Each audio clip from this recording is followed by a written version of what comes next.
Your Technology Tutor Program, Episode 6. Today's topic, common email mistakes to avoid. Welcome to the Your Technology Tutor Program, where you'll learn how to be more successful using personal technologies like Mac computers, iPhones and iPads, useful software, cool web tools, videotaping and editing, digital photography, and more. And now, here's the host of our program, Your Technology Tutor, Chet Davis.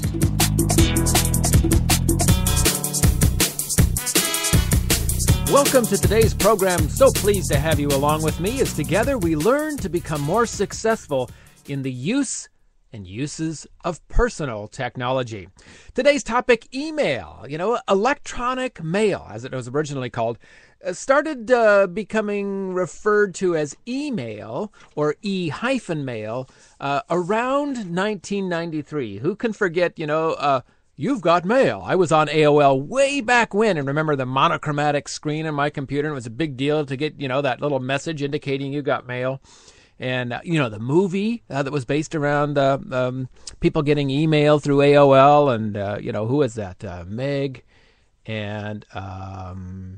oh gosh, I can't remember right now. But you know who I'm talking about, and it's right on the tip of my tongue. Anyway, so many of us use email as a way to send messages, to send information, even photos, documents, and videos to friends and family. And many of us use email technology as a communication tool in our professional life as well. In fact, a 2010 study on workplace communication found that 83% of U.S. knowledge workers felt that email was critical to their success and productivity while they're at work.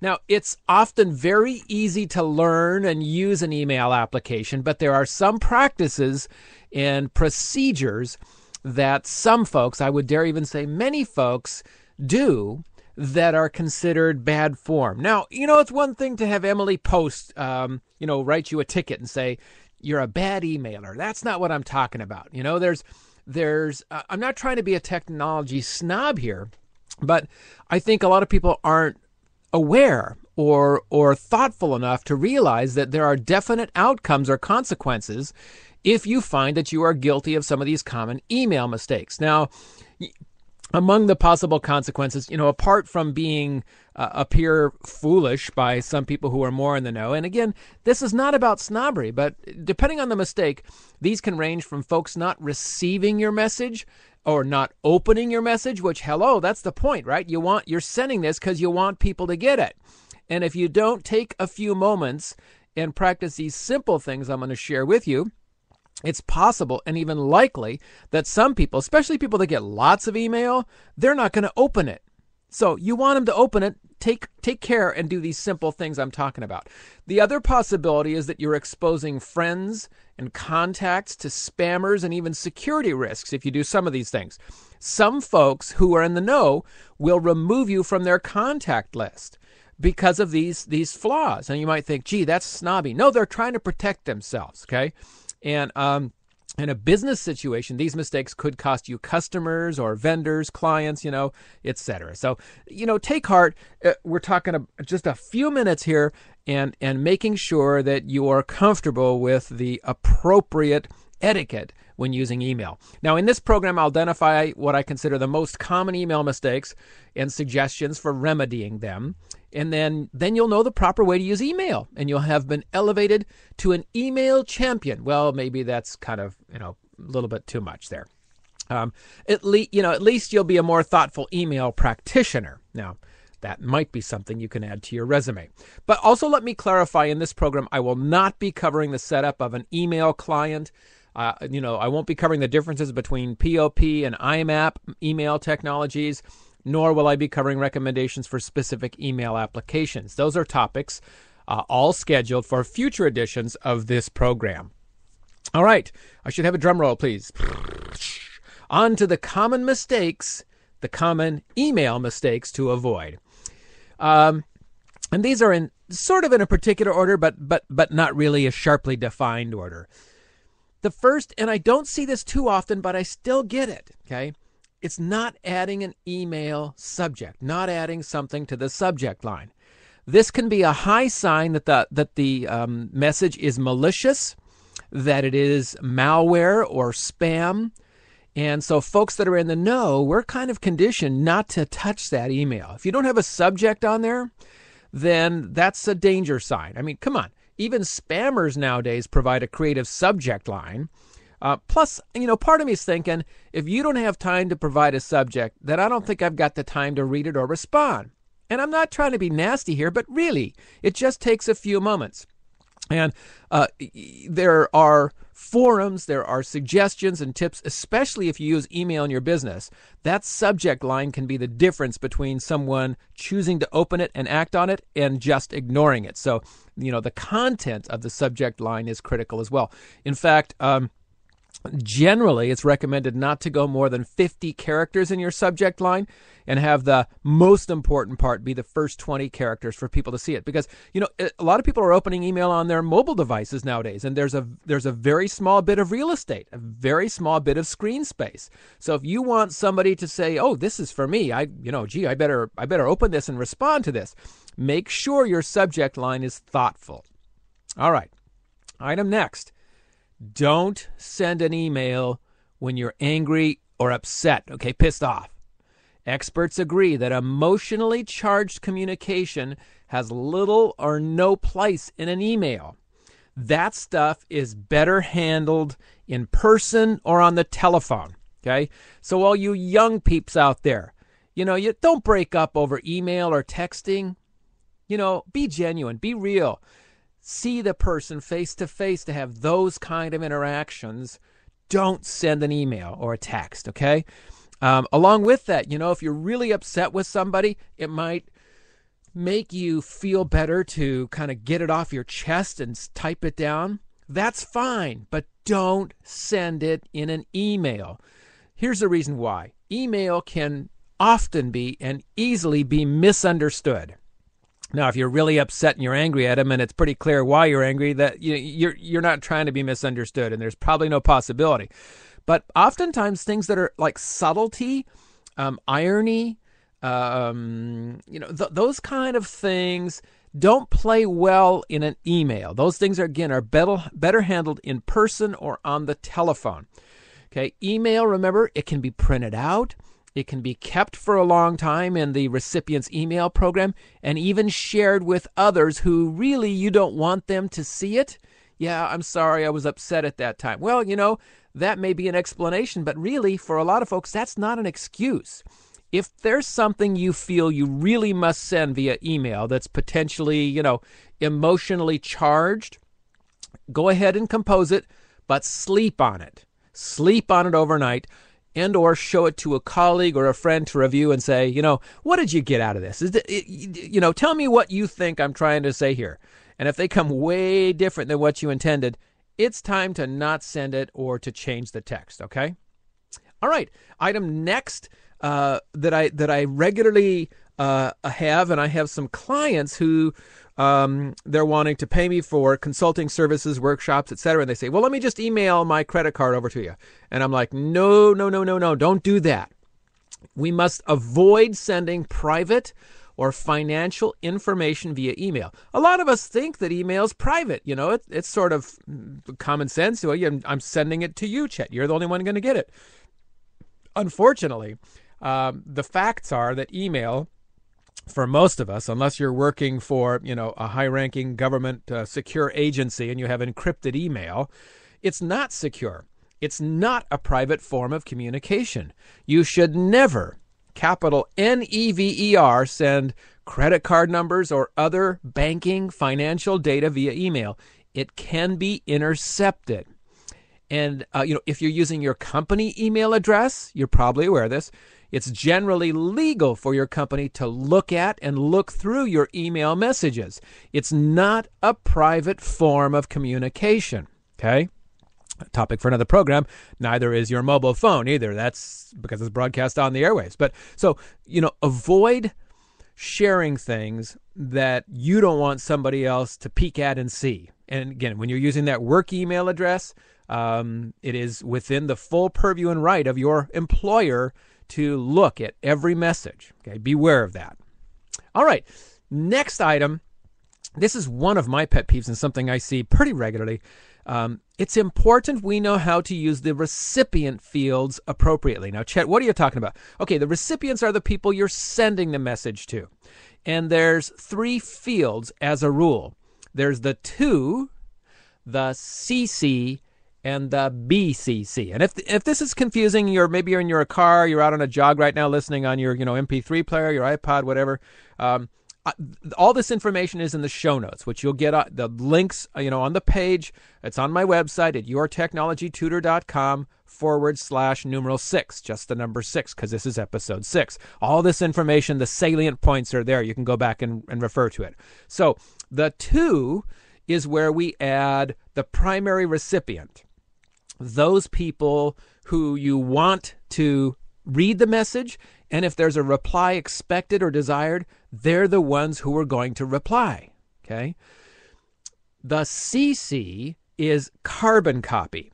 Now, those are folks that you also want to be aware of the communication, but you're not expecting or desiring a reply from them. They're just included, like, for information purposes. So when I get an email that says to, and it's Chet Davis in that, then as a rule, I read that with the intention that I'm expected to reply to that. If it's a CC, then generally speaking, they're just making me aware of it. They're not expecting, desiring, or needing a reply from me. The third and final field is BCC, which stands for blind carbon copied. Blind carbon copied. That field is if you want to copy someone to make them aware of the conversation, but we're not letting the other people in the other fields know that they were included. So if I send a BCC to person A, I send a message in the to field to person A, and then person B, C, D, E, F, G are in the CC field, and I put person H, I, J in the BCC field. Well, everybody in the top 2 fields has no idea that I'm even copying anybody else on it, let alone who they are. So it's a good tool to use when it's appropriate. So I'm going to go through a couple scenarios. So let's say you have a meeting with a group of people and you want to follow up. Okay, maybe you're the chairperson, the director, department head, whatever. And you want to follow up. So there's this one action item that happened in the meeting. So you copy person A. You're sending this message to person A and saying, hey, Tony, thank you for taking on this task. We're meeting again next Tuesday, and I expect you to have a detailed report with the prices for the thing we're doing. Okay.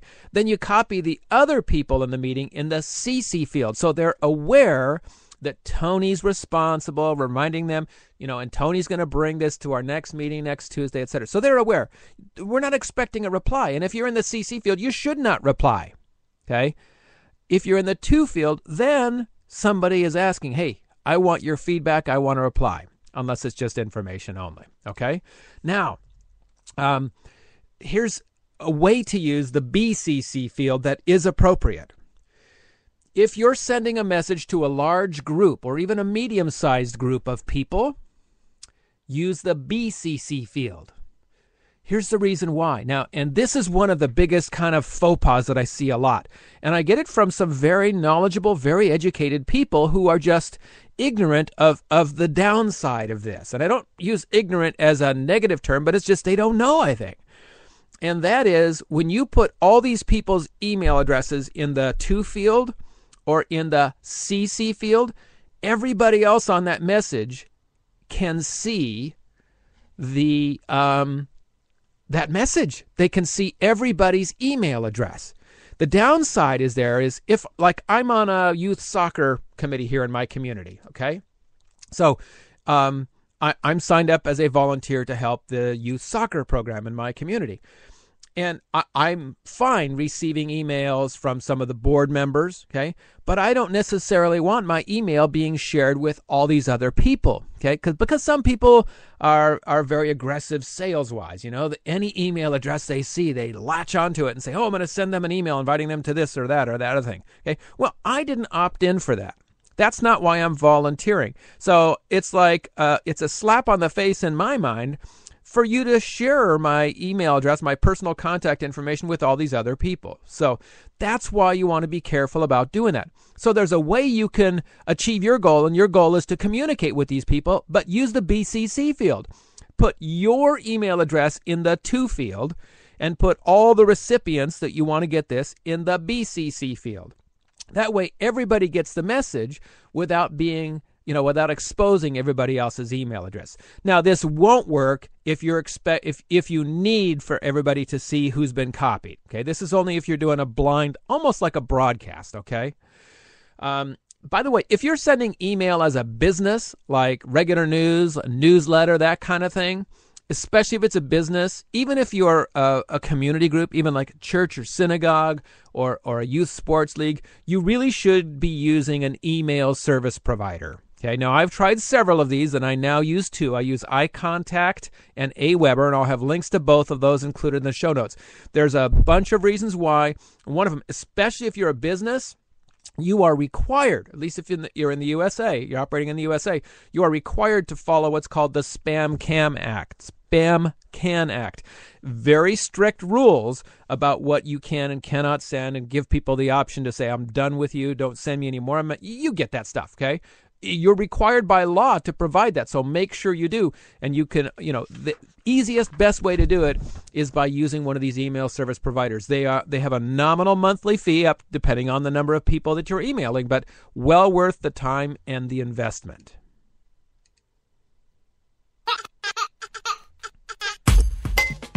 All right, it's time for our cool find. Each program, I'm going to use this segment to share a cool gadget or application or web tool that I think is particularly worthy to share with you.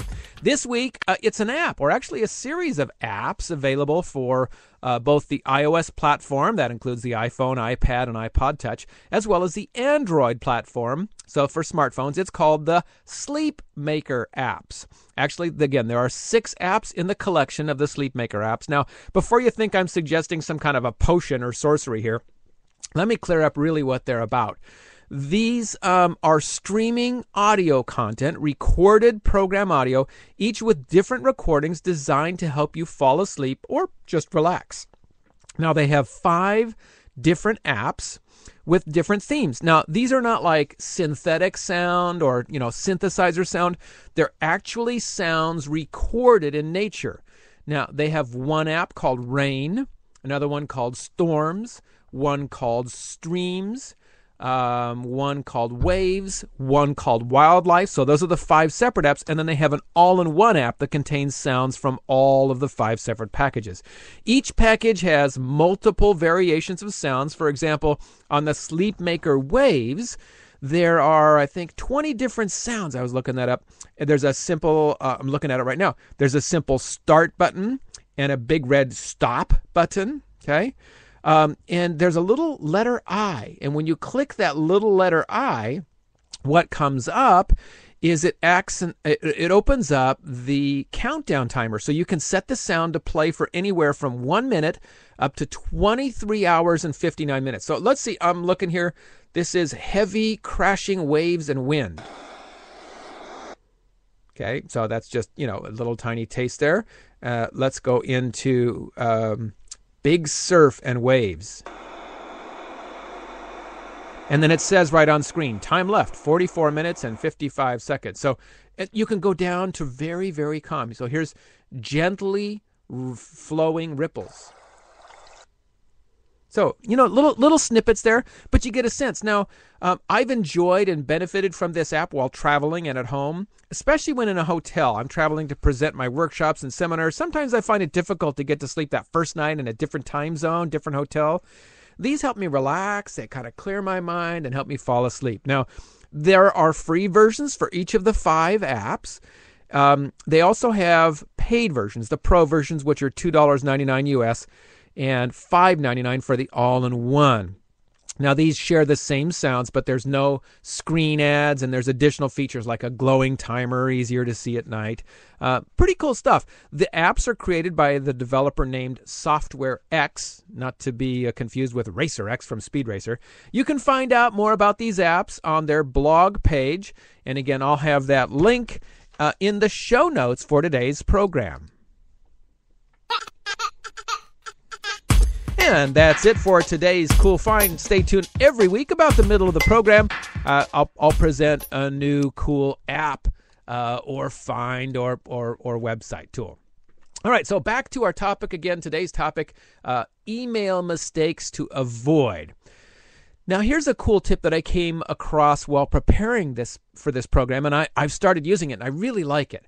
And this allows really, it's two things it helps with. One, it helps us avoid sending a message prematurely. In other words, have you ever, like, you're sitting typing and you forget to add the attachment and you click and you go, oh, crud, I forgot to. Or maybe I was partway through and I accidentally hit send. Maybe you're just going too quickly. Well, first of all, slow down. You're moving too fast. You know, you got that song in your brain. But, first of all, slow down. But the way to prevent that, and the way to prevent sending it to the wrong recipient, like, oh, no, I didn't mean to send it to him or her. I meant to send it to them. Okay? Don't enter a recipient in the to field until you're all done with the message. Okay? So often, at least if you're like my behavior is I go ahead, who am I sending this to? Type that in, put the subject line, then do the body of the message. No, do it the other way around. Do the body, then the subject, then the to field. That way, even if you accidentally click send, if there's no to field, it's not going to go. It's going to say, can't do that. And you'll be reminded, oh, okay, good. So that's a really helpful tip. Next, and some people, and there's a fine line here, and I'm not trying to criticize you. I just want you to be aware of this. In general, avoid forwarding jokes, cute stories, picture collections to everybody in your contact list. If you got some select friends, your family member, like when my dad was alive, he would send me funny stuff all the time, and I reciprocated. That was good. It's something we had. It was cool, But don't just assume everybody in your email base wants the next political, thing, or wants the next funny joke, or the next collection of PowerPoint photos, all that kind of stuff. Touch base with them and let them know. In fact, I do that with some people. Hey, I regularly send this stuff out. Is it okay if I include you? They say, yeah, I like it. But if they say no, and I won't be offended, I'll just remove them. I'd rather have that than have them be upset with me, Especially, this is really important. Do not put the recipient's email addresses in either the to or CC field. A lot of times there are those chain emails that say, you must send this to everybody in your contact list within 24 hours to avoid being struck by lightning. Okay, I'm paraphrasing it and making fun of it, but you know what I mean, those kind of email messages. Or, share this and you'll get a blessing. Well, a lot of times people are surprised to know those are put out by hackers and spammers. And what they do, you see there's like 126 names. They say, add your friends to this email list and forward it on. Well, their email name is in that to field as well, or the CC field. So when it gets sent on every time, you keep adding your 10 or 20 or 100 names to it. Those people are getting fresh email addresses from real people they know that they can start spamming. I know, it's shocking, isn't it? But really, if you've got this cute story, a political commentary, beautiful photos, whatever it is that you received, and you want to pass it on to your friends or contacts, you feel like you really, really want to, go ahead, but put your contacts in the BCC field. And I choose to eliminate all the other email addresses that were previously in there. So sometimes it's a pain in the butt. It's a lot of work. But if you feel it's really worth passing it along, that's my suggestion. Okay. Plus, one of my pet peeves, it's unfortunate but true that many of those stories shared via email and on Facebook are hoaxes, are falsehoods, or half-truths that are being circulated as the real deal. Okay? And I, for one, I hate being duped myself, but hate it even more if I pass along that to somebody else and they think it's the truth when it's half-truth or entirely false. All right, next thing to avoid.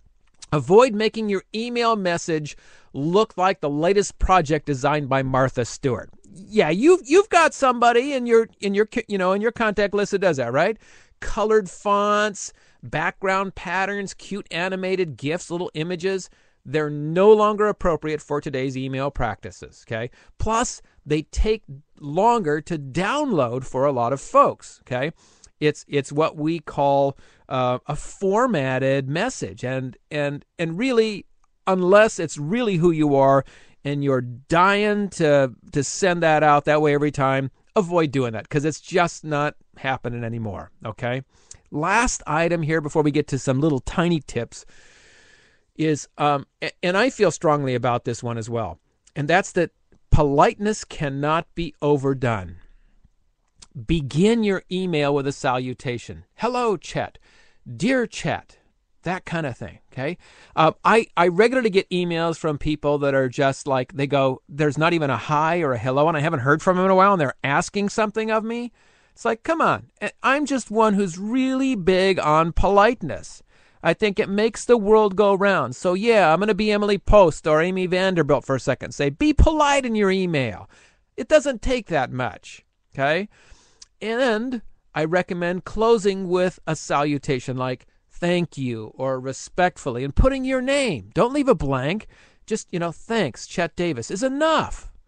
But treat it like a form of communication because it is. Okay. So now those are the kind of faux pas to avoid, mistakes to avoid that again, we talked about the consequences there, possible consequences. Here's some tips to make your email better and work with folks. As a rule, avoid long-winded email. Okay? Email is not the place to share the Gettysburg Address. Number one, most folks ain't going to read it.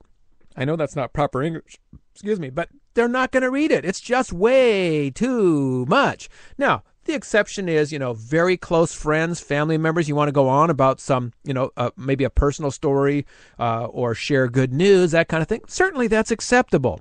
But I'm talking about, community kind of emails, or especially business emails. Shorten it down, baby. Shorten it down. Now, here's what I do. Like I'm a coach in youth sports, and sometimes parents want a lot of information. So I share that with them. I'd rather have them delete it than not. But here's what I do. Do little bullet points and separate it. Don't have a running paragraph that goes for the whole 3 pages of an email. Separate it out into different chunks or different segments.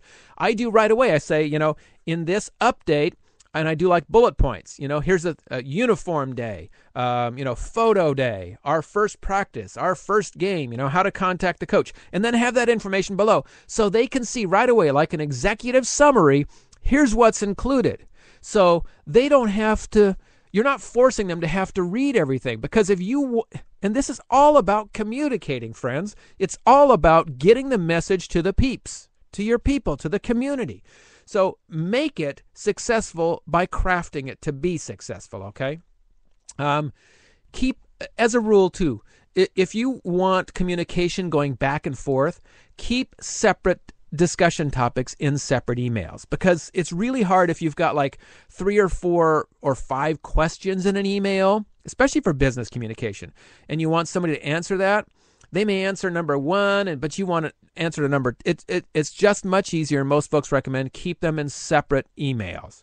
Okay, professionals should use a professional email address. So don't use Gmail and Hotmail for your professional communications. I know a lot of professionals who use their company or corporate, their business email address for business, and there's nothing wrong with having a Hotmail and Gmail account for your personal interactions or for, shopping online, that kind of thing. A lot of people do keep those separate, and that's wise.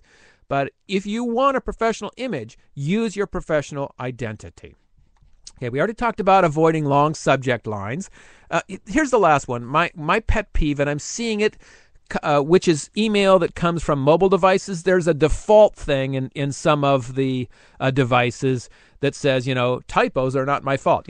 Sent from my iPhone. Typos are not my fault. Well, guess what? Here's my belief. It is your fault. That's my opinion, but it is your fault. I know that autocorrection can mess things up. I mean, it's messed me up. Okay, the message I sent just yesterday, I meant to say yes to something, and I ended up saying I guess to something, and it was like, oops, okay, that didn't come out so well, did it? So it's tricky, but it's something you need to pay attention to.